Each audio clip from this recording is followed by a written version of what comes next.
Welcome to today's deep dive. When you think about the power grid during a massive hurricane, you probably picture thick concrete walls, heavy steel, massive industrial pumps. Right, yeah, like it's a battle of brute force against nature. We tend to assume infrastructure is either strong enough to hold back the water or, it just isn't. Exactly. But look at the reality of Hurricane Ian in 2022. I mean, over 3.5 million customer hours of electricity were completely wiped out. Keeping the grid alive isn't just about concrete anymore. It's a literal race against time. Oh, absolutely. So our mission today is to explore this March 2026 IE paper. It shows how researchers are basically abandoning brute force for advanced math to outsmart extreme weather and ultimately keep your lights on. Yeah, and outsmarting the weather, it really has to start with predicting exactly how the water will behave.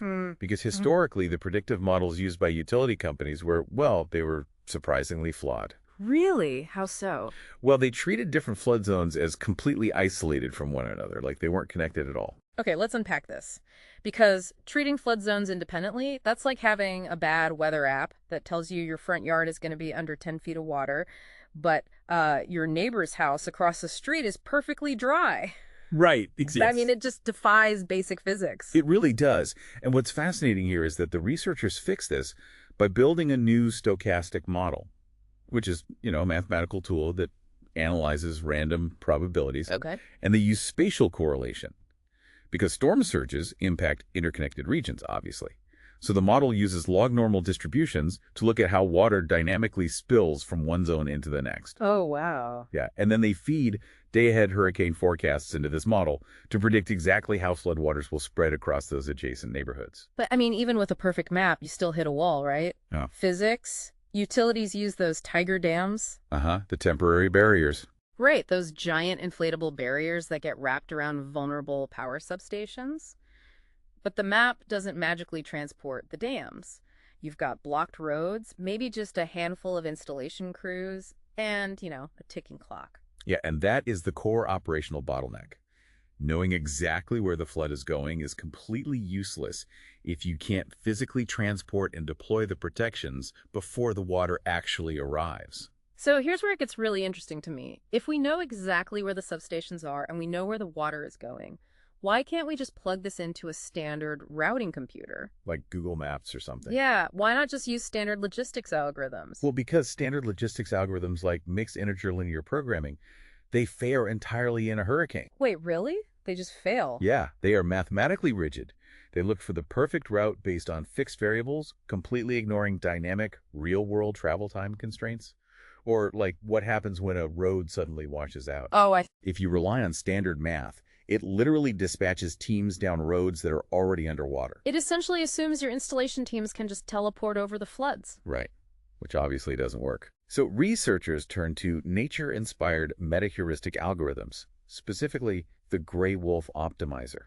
The gray wolf optimizer, that sounds intense. It is, yeah. It mimics a biological wolf pack hunting prey.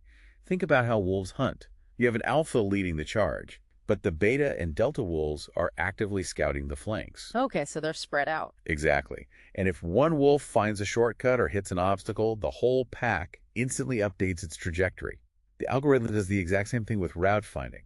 It runs multiple potential paths at once that communicate with each other to trap the fastest route around dynamic hazards. But even a gray wolf algorithm has to hit a processing limit, doesn't it? I mean, running millions of mutating routes for an entire city's power grid on the fly has to take way too long. It does. It really does. The researchers actually ran a real-world case study in Charleston, South Carolina, which has 53 different substations. Wow, 53. Yeah, and computing every single route combination for all 53 is mathematically exhausting when the storm is just, hours away. They needed a shortcut. So what does this all mean for you, the listener, sitting at home as the storm rolls in? Like, how do they decide whose power gets saved first? Well, emergency managers have to triage. The researchers developed a flood risk metric to prioritize substations that serve critical centers, like hospitals or really dense populations. That makes sense. And then they apply a technique called k-means clustering. It basically looks at that chaotic map of 53 substations and automatically groups adjacent ones with shared risks into logical clusters, or what they call superzones. Ah, I get it. So by grouping the city into these superzones, you shrink the math problem. You Exactly. essentially give the wolf pack a smaller, more focused hunting ground. That's a great way to put it. And the results are massive. By optimally deploying those limited tiger dams within the superzones, cities dramatically reduce the amount of energy not supplied, not to mention saving millions of dollars in infrastructure damage. So keeping your lights on during a hurricane isn't just about heavy, immovable infrastructure anymore. It's really about mathematical agility, smart planning, and racing the rising tide. Yeah, it's shifting from a static concrete wall to a highly dynamic, real-time defense. That is just incredible. Well, we'll leave you with a final thought to mull over. If we are now using nature-inspired algorithms to perfectly optimize the pre-deployment of power grid defenses just hours before a storm hits, what other critical emergency resources could we distribute using these exact same mathematical wolf packs?